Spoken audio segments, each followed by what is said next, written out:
Hello, this is Josiah, and I just wanted to talk about, well, an older game that you might recognize. Now, before you start screaming at me, just the whole rigmarole of, oh my god, this game is so outdated, hear me out, and don't jump the gun. Because I'm about to hot take that you will jump the gun on. It is my undisputed opinion, undisputed by anybody I know at least, the internet can dispute all they want, that, in my opinion, Fire Emblem Three Houses is a better Fire Emblem game than Fire Emblem Engage. Ice this deadbeat! Oh god! Oh shit! No! Bullets! Hurts! Oh!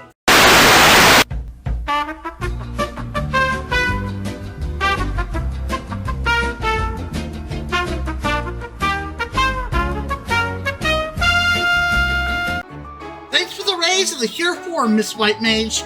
Now, as I was saying before you guys shot me to death, I personally find Three Houses to be a better game. Now, don't get me wrong, Engage isn't a bad game by any means. It's got its perks, it's got its advances. I mean, it's the newest game to be released, with the exception of the most current Fire Emblem that's supposed to be coming out of the Switch 2. But in regards to game mechanics and overall gameplay, Three Houses, I personally believe, is superior in every way. Now, before you bust out the pistols and put me full of lead again, let me explain myself. Three Houses has many things that Engage simply doesn't have. An engaging stat level up system, for one thing, and Engage, you just spin points and learn all your skills. There's no direct involvement with it. In Three Houses, you're a teacher teaching your students how to improve their skills in the field. And the benefits of that should already be obvious. Whereas in Engage, most of the abilities and everything, everybody can learn, so everybody can become a jack of all trades, master of everything. Whereas in Three Houses, it's not so easy to achieve that unless you do like multiple playthroughs. With Engage, you can do that in a single playthrough. You can make everybody the jack of all trades, master of everything, overpowered as hell. And once again, that's not necessarily a bad thing. Engage is good for, in many ways, that Three Houses falls behind. Mostly due to its innovations in terms of its accessibility. There's never been a more accessible and easy to get into version of Fire Emblem than Fire Emblem Engage. However, that in itself lies the crux of the issue. Because it's so simplified and accessible for hardcore players who have been with this franchise from its early roots. This game is borderline easy mode, even at its hardest difficulty. In Engage, you have unlimited chances to turn back the turns and undo your mistakes. In Three Houses, it's limited back to your most recent turn. So while Three Houses is easier than past installments, it's nowhere near as easy as Engage is with its unlimited rewind. Now, one could argue that the one-turn rewind that Three Houses does give you is still easy mode, but in my opinion, it's not as much of an easy mode as Engage's is. Because if you forget to rewind time back to your previous turn because one of your characters died and you're playing on classic mode, they're gone forever. Unless you want to start over from the beginning of the battle by loading a previous save, you've lost that character. And when it comes to Engage, there's seemingly no penalty because you can just rewind to the beginning of the battle. Granted, that's the same as loading a previous save, but the difference is that In Three Houses, you have to load up, bring a save, and start the battle all over. In Engage, you have the luxury of going back to any point in the battle you want, which in my opinion makes Engage far more easier to play than Three Houses. Going back to the topic of skills though, in Engage, like I said, you can just learn them all by equipping the emblems. And it's not like there's any risk or dedication you have to make to that character, because you can swap emblems anytime you want. So you're not locked into an upgrade path and have to worry about your past decisions. Whereas in Three Houses, you have to think through your decisions and what skills you want to dedicate your characters to learning, because your time is limited. How limited is it, you may ask? Well, in Engage, you can go into mock battles as much as you want and level up your characters as much as you want. There is no pushing you to go and continue the storyline at any point. Whereas in Three Houses, you have 1 month to train your party however you want to train them and prepare for that month's assignment. Now, those of you who may not have played Three Houses and go, well, then you got an entire virtual month to train them. What's the problem? The problem is that you don't actually get a full month. On any given month, you have at most 4 chances to train your party members or to take them to mock battles to train them up before you're forced to continue the main storyline. This means that unless you want to load a previous save every time you screw up, all your decisions are vital and important on that given month. You have to make the choice. Do I want to dedicate time to training Burnett in archery, or should I train her in magic? To top all this off, you may not even be able to train that character this month, because they don't have the motivation to take your tutorage to get their skill ups. So that's another thing you have to micromanage in any given month. On any given expiration day you're given, you have to interact with the characters you want to train on that given month and ensure they actually get the motivation points they need so you can train them. You can't train everybody in a single month. It's just not possible within the restraints of the game. And that's just one aspect of Three Houses that I believe makes it superior to Engage.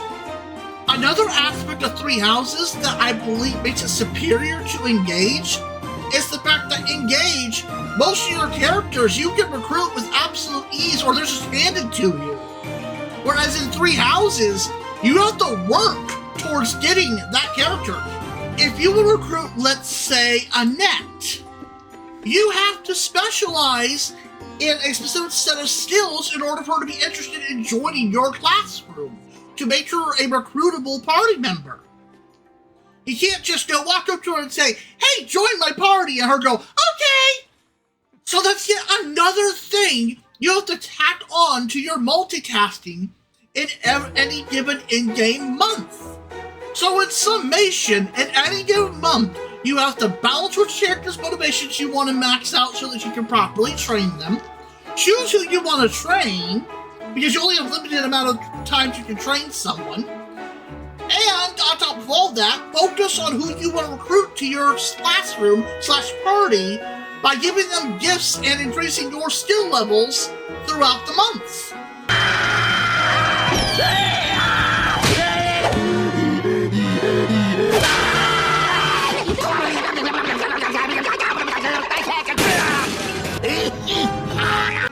Easy, Fire Emblem Engage fanboys! Breathe! I know it's a lot to work with and take in. You've never had to balance so much at once before.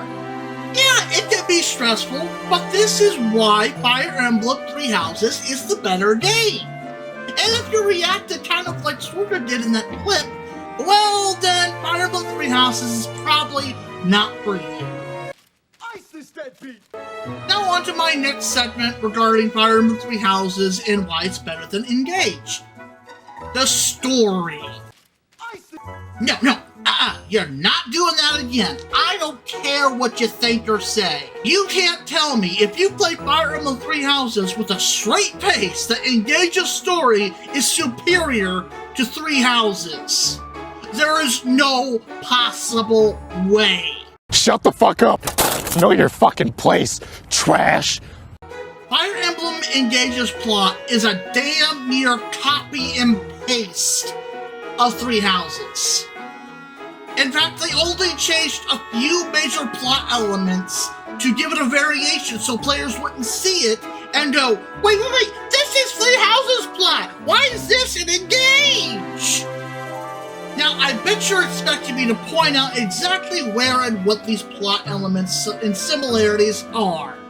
Without dragging this video out for the next 3.5 hours, I will point out a couple of the major plot points that are similar. Plot point 1. Predefined male or female character has a mysterious past that the main overarching matriarch / female leader of said faction is very aware of, knowing the protagonist has a darker past or a past that only they are aware of that is not revealed to the player. Second plot point. Character has a defining moment where they must embrace their true nature and become a higher being. In Three Houses' case, she has to merge with Sothis. In Engage's case, she has to embrace her power as a dark dragon. Where the plots differ, however, which once again makes Three Houses superior to Engage's, is that a part of this arc is a major rebellion / betrayal by one of the main characters, Eldegrad herself, which results in a major plot point that literally hinges and can go 2 separate paths, if not more, depending on which house you chose to teach at the very beginning of the game. And to top it all off, you might actually get locked out of the alternate storyline, depending on the choices you made leading up to this point. Not to mention the minor plotline ramifications of the students you did not recruit along the way up until this point. Some of the students that you might find endearing in the beginning of the game, you may end up having to kill later on in the game. And no, you will not have a choice in the matter. You will be forced to kill this character that you might have been endeared to or found very attractive, whatever the case may be, to progress the story. Now, some characters can be recruited later on, but those are very, very specific circumstances, and I can't know the specifics of which students you might be able to recruit later on, despite the fact that you might still have to kill them. To top it all off, you have a 3-way war that you're currently now forced to fight against the 2 other factions based on the house you chose to teach at the very beginning of the game. In Fire Emblem Engage, your enemy is clear as day to you. There's no questioning, no getting attached to characters. Your enemy is clear and concise, pointed out to you. It is the Corrupted, and by extension, the Dark Dragon who is behind the whole war against you and your faction. Now, while I did say earlier that Engage's plot was trash, that is only in comparison to Three Houses' plot. On its own, Fire Emblem Engage's plot is decent, it's good. But if you had played Three Houses beforehand, the similarities are uncanny. As where Engage's plot begins to falter and relies on fan service to keep you engaged, which, pun intended, I guess, Three Houses keeps you going from start to finish based on the emotional attachments you established with these characters. Now, I spent the last 10 to 15 minutes bashing Fire Emblem Engage and singing Three Houses' praises. But Engage does have a few things that Three Houses doesn't have. as mentioned earlier, innovation in the combat system for one thing, and two, the higher accessibility for new players. It's also good for players like me who haven't played most of the earlier Fire Emblems. We get to experience and see older Fire Emblem characters in this game. But let's not beat around the bush. We all know this game is glorified fan service. Yes, it's got a story, and it's a decent one standing on its own. But as I said earlier, when you compare it to Three Houses' plot, this game's plot is absolute garbage. On top of this, remember how I mentioned earlier that you can max up everybody in a single playthrough with Engage, whereas you can't in Three Houses? Well, there's a reason for that, I think. There's no New Game Plus in Engage!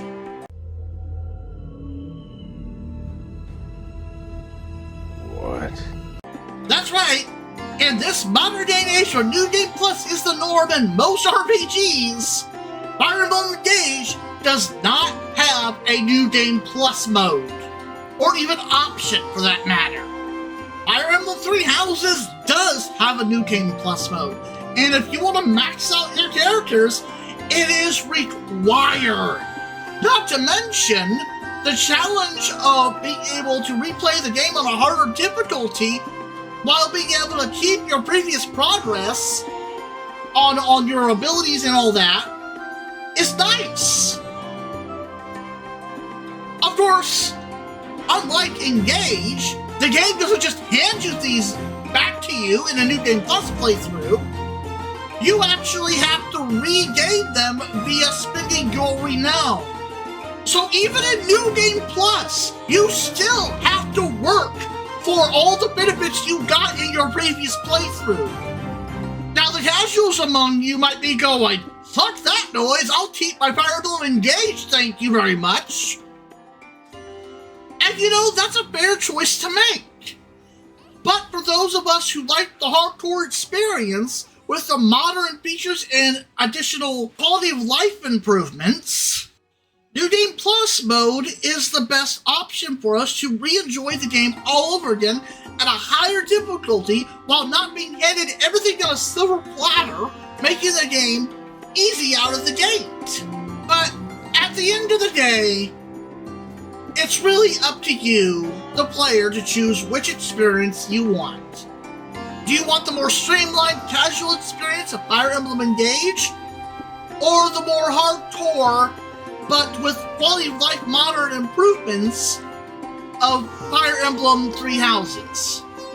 Personally, I know which one I'd choose.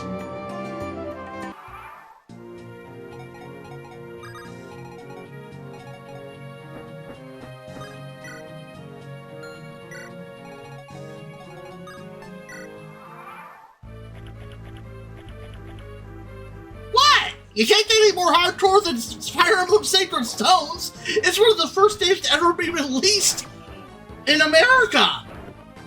Well, with that said, I'm going to leave you all here, and I'll catch y'all later.